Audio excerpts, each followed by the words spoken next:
Halo, berjumpa lagi dengan saya, Maurice Mario Putra Saragi dalam mata kuliah internal audit. Kali ini kita akan bahas bersama mengenai audit internal pada perusahaan, di mana kita akan membahas mengenai definisi dari audit internal itu sendiri, peran dan fungsi audit internal bagi perusahaan, audit internal yang profesional, dan prospek karir sebagai auditor internal. Kita perlu memahami bahwa audit internal merupakan suatu unit dalam perusahaan yang umumnya kita ketahui adalah fungsi pengawasan. Dalam sebuah perseroan terbatas atau PT, telah diatur dalam Undang-Undang Nomor 40 Tahun 2007, yaitu terdapat 3 organ dari PT, organ utama, yaitu RUPS, Direksi, dan Dewan Komisaris. Di mana RUPS dianggap sebagai organ yang membuat garis haluan pelaksanaan dari PT tersebut, lalu direksi merupakan organ yang menjalankan operasional perusahaan, dan Dewan Komisaris sebagai pelaksana kegiatan pengawasan. Dewan Komisaris akan kemudian membentuk komite-komite, salah satunya adalah komite audit, di mana komite audit akan bekerjasama dengan audit internal yang telah dipilih oleh manajemen untuk melakukan pengawasan internal pada perusahaan. Lalu kita kembali ke definisi audit internal. Begitu luas ya pengertian dari audit internal sendiri, dan di sejumlah pertemuan dari Institute of International Audit menjelaskan bahwa pengertian internal audit ini sangat luas, dan semakin seiring berjalannya waktu, fungsi dari audit internal ini berkembang dan bertambah. Melalui bukunya, pada tahun 2015 saya menyatakan bahwa internal audit adalah sebuah penilaian yang sistematis dan objektif yang dilakukan auditor internal terhadap operasi dan kontrol yang berbeda-beda dalam organisasi untuk menentukan apakah informasi keuangan dan operasi telah akurat dan dapat diandalkan, risiko yang dihadapi perusahaan telah diidentifikasi dan diminimalisasi, peraturan eksternal serta kebijakan dan prosedur internal yang bisa diterima telah diikuti, kriteria operasi yang memuaskan telah dipenuhi, sumber daya telah digunakan secara efisien dan ekonomis, dan tujuan organisasi telah tercapai secara efektif. Semua dilakukan dengan tujuan untuk dikonsultasikan dengan manajemen dan membantu anggota organisasi dalam menjalankan tanggung jawabnya secara efektif. Jadi dari sini kita dapat lihat bahwa pengertian audit itu sudah bukan hanya sekedar pengawasan, tapi juga konsultasi, dan nanti akan kita bahas mengenai menjadi katalis. Kita masuk ke peran dan fungsi internal auditor dalam perusahaan. Mungkin dari definisi tadi, kembali kita tekankan bahwa pada awalnya fungsi internal auditor adalah fungsi pengawasan.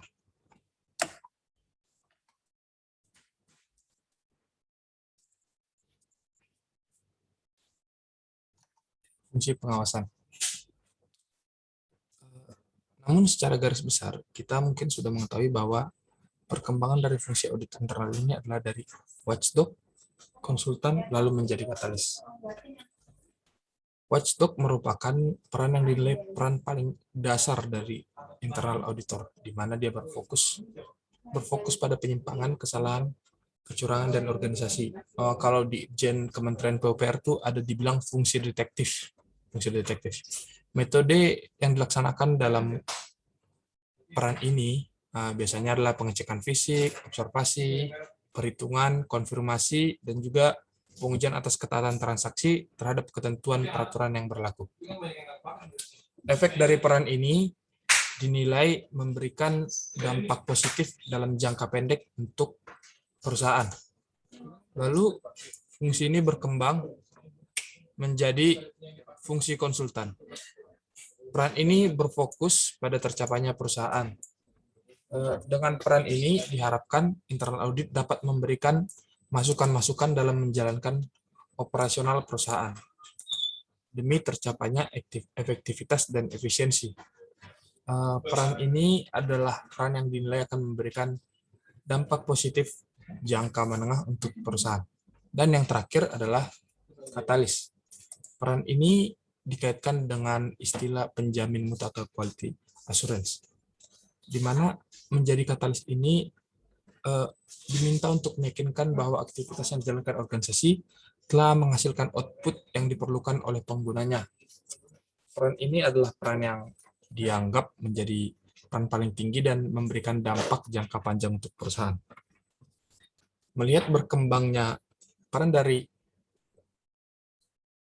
auditor internal itu sendiri, bagaimana dia berkembang dari watchdog sampai katalis, tidak menutup kemungkinan di masa yang akan datang dengan perkembangan teknologi, fungsi dan peran ini akan bertambah dan berkembang lagi. Dikatakan bahwa peran dan fungsi auditor internal itu berkembang, maksudnya adalah bahwa fungsi lama itu tidak ditinggalkan, fungsi tidak berubah dari A menjadi B, namun fungsinya bertambah dari hanya A menjadi A dan B, dari hanya A dan B menjadi A, B, dan C. Sehingga dikatakan bahwa auditor internal itu adalah sebagai watchdog, konsultan, dan katalis secara sekaligus, secara bersamaan. Lalu kita akan melihat contoh bagaimana ada dua perusahaan di Indonesia yang saya ambil contoh membuat tanggung jawab dan tugas dari unit audit internal masing-masing dari perusahaan tersebut.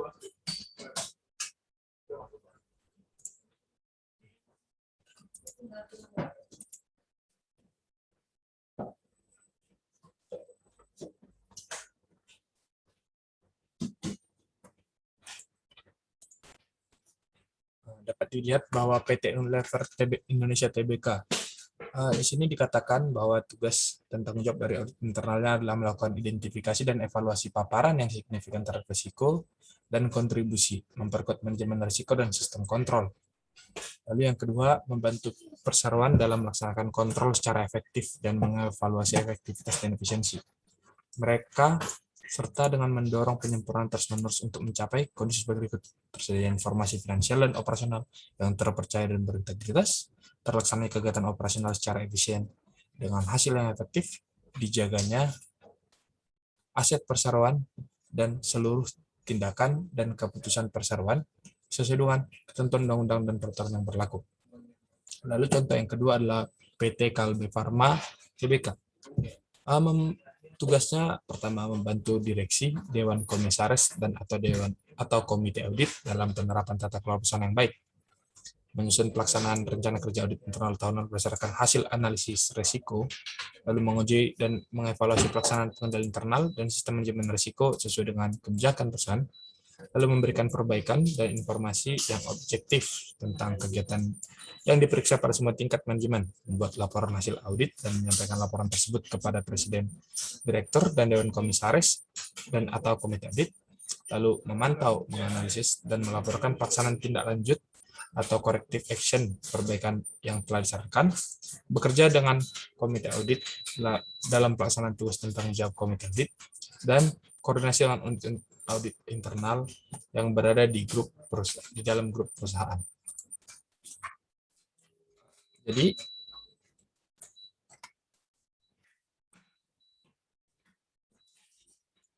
setelah memahami pengertian tadi,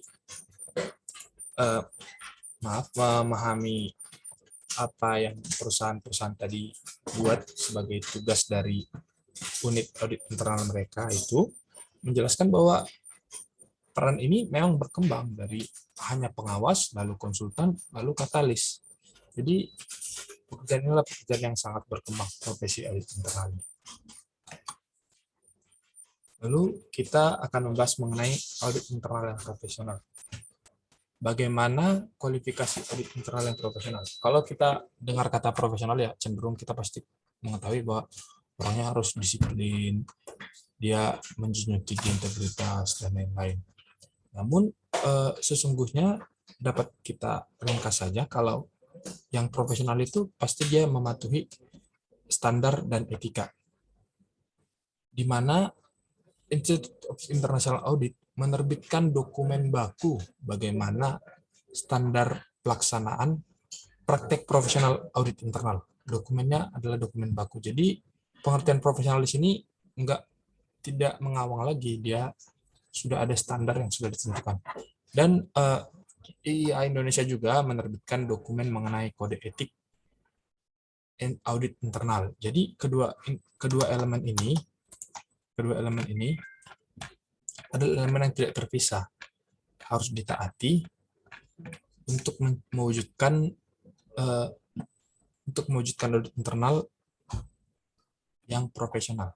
Tujuan dari standar itu sendiri ada 4. Yang pertama, memberikan panduan dalam memenuhi unsur-unsur yang diwajibkan dalam kerangka kerja praktik profesional audit, memberikan suatu kerangka kerja dalam melaksanakan dan mengembangkan berbagai layanan audit internal yang bernilai tambah atau add value, menetapkan dasar untuk mengevaluasi kinerja audit internal, dan yang keempat adalah mendorong proses dan operasional organisasi yang lebih baik.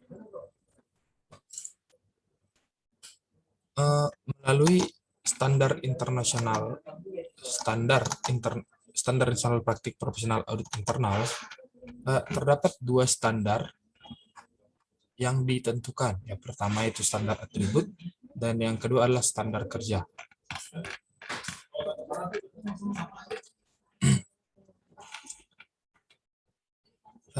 Standar atribut memiliki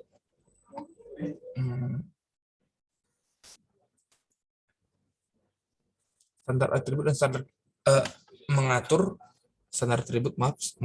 atribut organisasi dan individu yang melaksanakan internal. Sedangkan standar kinerja ini mengatur sifat audit internal dan menyediakan kriteria mutu untuk mengukur kinerja audit internal tersebut. Apa saja komponen-komponen dari dari standar tersebut? Yang pertama adalah tujuan, kewenangan, dan tanggung jawab. Dimulai dari standar atribut ya. Yang pertama adalah tujuan, kewenangan, dan tanggung jawab. Yang kedua, independensi dan objektivitas. Yang ketiga, kecakapan dan kecermatan profesional. Dan yang keempat adalah program asuransi dan peningkatan kualitas. Sedangkan untuk standar kerja terdiri atas mengelola aktivitas audit internal, sifat dasar pekerjaan, perencanaan penugasan, pelaksanaan penugasan, komunikasi penerima risiko, dan pemantauan perkembangan. Tadi adalah standar-standar yang dijabarkan melalui 2 standar tersebut merupakan standar yang harus dipatuhi demi terwujudnya praktek profesional audit internal. Seperti yang dia katakan di awal, untuk melaksanakan praktek yang profesional, ada 2 hal yang perlu ditaati. Yang pertama standar, dan yang kedua kode etik. Nah, di mana kode etik yang disusun ini memiliki 2 unsur, yaitu prinsip-prinsip dan aturan perilaku. Di mana inti dari prinsip-prinsip dan aturan perilaku yang ditetapkan ini adalah pada poin integritas, objektivitas, kerahasiaan, dan kompetensi. Jadi diharapkan bahwa insan-insan yang berperan sebagai auditor internal memiliki integritas, bekerja secara objektif, menjaga kerahasiaan, dan memiliki kompetensi atau memiliki keinginan untuk selalu berkembang atau mengembangkan kompetensinya. Lalu kita masuk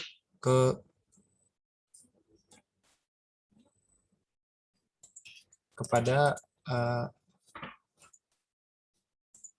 berkarir sebagai auditor internal. Jika kita berpikir bahwa bagaimana sih karir auditor internal itu di perusahaan, karirnya dapat berkembang di dalam perusahaan. Tentunya dia mulai dari auditor pemula, mungkin istilahnya untuk perusahaan, lalu menjadi ketua tim audit, atau lalu menjadi ketua unit audit internal, direktur audit, atau bahkan menjadi komite audit yang dibentuk oleh Dewan Komisaris. Untuk di pemerintahan sendiri, dapat dilihat ada peraturan Permenpan, peraturan Menteri Pendayagunaan aparatur negara nomor per 200 strip 220 strip M.PAN strip 7 strip 2008 tentang jabatan fungsional auditor dan angka kreditnya. Dijelaskan bahwa pada pemerintahan terdapat dua jenis jabatan fungsional auditor. Yang pertama auditor terampil dan yang kedua adalah auditor ahli. Untuk jenjang auditor terampil sendiri dimulai dari auditor pelaksana lanjutan, dan pada akhirnya akan menjadi auditor penyelia. Untuk jenjang karir dari auditor ahli itu dimulai dari auditor ahli pertama, lalu auditor ahli muda, lalu auditor ahli madya, dan yang terakhir yaitu auditor utama. Lalu untuk prospek berkarir dengan ilmu internal auditor di luar perusahaan, ini cukup luas. Mungkin dari awal bisa kita ambil contohnya adalah sebagai tenaga pengajar, seperti menjadi dosen, atau menjadi trainer bagi calon-calon auditor internal di perusahaan lah. Lalu mungkin menjadi narasumber dalam event-event kegiatan yang berkaitan dengan audit internal, atau bahkan menjadi surveyor atau pengawas dalam sebuah proyek atau pekerjaan. Selain profesi-profesi ini,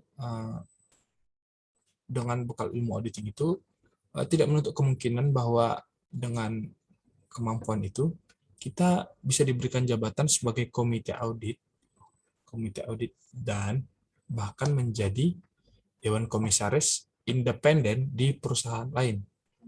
Jadi prospek dari karir sebagai internal auditor ini cukup luas, baik di dalam perusahaan maupun di luar perusahaan.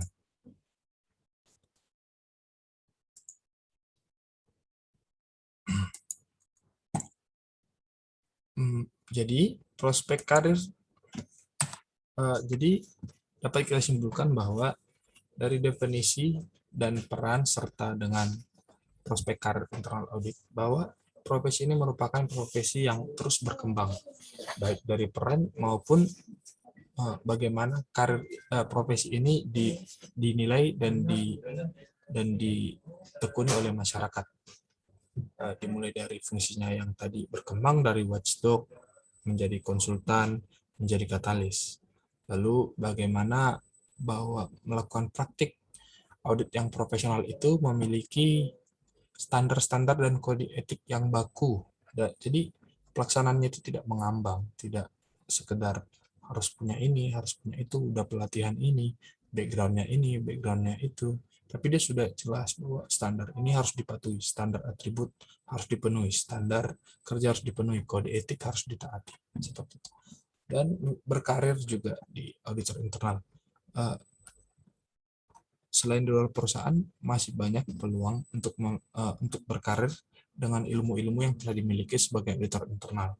Dan tentunya pekerjaan itu bukan pekerjaan yang dapat dipandang sebelah mata. Pekerjaan itu merupakan pekerjaan yang memiliki beban berat, seperti dewan komisaris, anggota dewan komisaris atau dewan komite yang disampaikan tadi. Mungkin demikian informasi yang bisa saya sampaikan mengenai profesi audit internal ini. Semoga dapat membantu kita semua. Terima kasih.